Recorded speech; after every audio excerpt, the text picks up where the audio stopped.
அதனாலதான் இயேசு நானோ ஜீவன் உண்டாகவும் அந்த ஜீவன் பரிபூரணப்படவும் வந்தேன்னு சொல்றேன். அல்லேலூயா. கர்த்தர் பாருங்க, அவர் ஜீவனை கொடுக்க வந்தார்.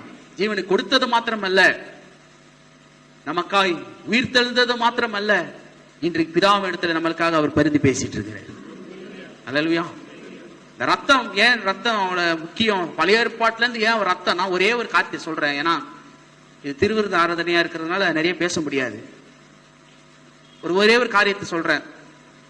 இந்த ரத்தத்தில் ஒரு காரியம் என்னன்னா, ஒரு சமுதாயமே மாறுது, ஒரு கலாச்சாரமே மாறுது, ஒரு புதிய ஒரு விதமான ஒரு காரியத்தை ஆண்டவர் இத ரத்தத்தின் மூலமா காண்பிக்கிறார். பழைய ஏற்பாட்டுல இருந்து ஒரு காண்பிக்கிறார். ஏனென்றால் இன்றைக்கு ரத்தத்தை வைத்துதான் இன்றைக்கு காரியமே பாருங்க. ஏனென்றால் இன்னைக்கு உலகத்துல ஜாதி எடுத்துக்கிட்டீங்கன்னா ரத்தத்தை பேஸ் பண்ணி இருக்குது இல்லையா? ஆண் ஜாதி பெண் ஜாதி நம்ம சொல்லிருக்கோம், வேதம் சொல்லுது.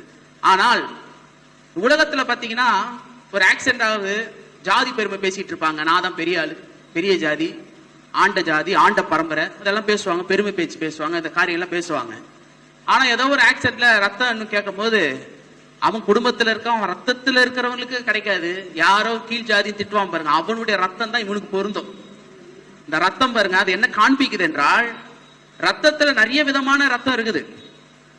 பாசிட்டிவ், இந்த ஓ பாசிட்டிவ், இது நிறைய ரத்தங்கள் காரியங்கள் எல்லாம் இருக்கு. சில ரத்தம் ரேர், கிடைக்காது. டொனேட் பண்ணும் போது சில ரத்தம் தான் இருக்கும், சில ரத்தம் கிடைக்காது.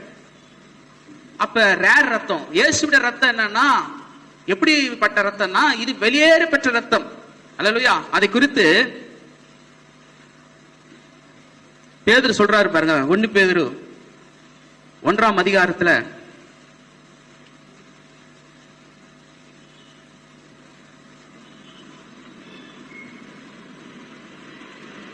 19ஆம் வசனத்துல வாசிக்கிறான்.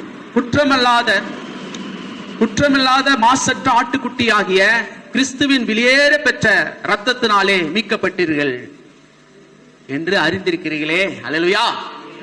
என்ன சொல்றாரு?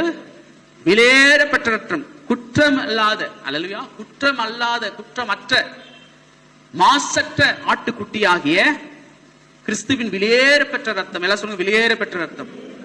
வெளியேற பெற்ற ரத்தம்னா, இந்த ரத்தம் எப்படிப்பட்டதுன்னா, சில ரத்தம் சில பேருக்கு தான் பொருந்தும், குடும்பத்தில் இருக்க பொருந்தாது. வேற யாரோ கீழ் ஜாதின்னு சொல்லுவாங்க பாருங்க, அவங்க ரத்தம் இவங்களுக்கு பொருந்தும். அதே நேரத்துல அப்படி ரத்தம் சில பேருக்கு என்ன பண்ணுவோம், ரத்தம்னா ஒரு சில பேருக்கு தான் அது பொருந்தும். ஆனா இயேசுடைய ரத்தம் எப்படின்னா, எந்த பாசிட்டிவா இருந்தாலும் எல்லாருக்கும் பொருந்தும். இந்த ரத்தம் ரேர், இருக்கிறதே ரேர். இது என்னன்னா எல்லாருக்கும் பொருந்தும். இது எந்த பாசிட்டிவ்